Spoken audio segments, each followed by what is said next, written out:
Yan! Naku anak, bagay na bagay sa'yo! Di ba? Ang ganda-ganda mo anak talaga. Ang ganda-ganda, bagay na bagay yung damit sa'yo. Pero sandali, medyo maluwag tong likod eh. Kukuha lang ako ng perdible, anak ha? Ang ganda-ganda mo talaga. Bagay na bagay sa'yo. Di ka talaga nagagandahan.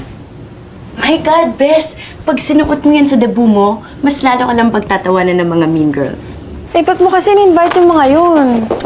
Kasi nga, gusto ko makita nila kung gaano kakaganda at kasosyal sa debut mo. Para naman, for once, ma-insecure din sila. Di hamak mas maganda ka sa kanila, no? Tsaka, Bes, sabihin mo naman sa mami mo na sana huwag na lang siya mag-speech sa debut mo.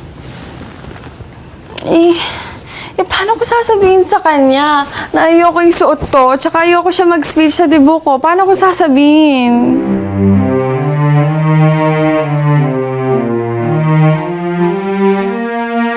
Bes,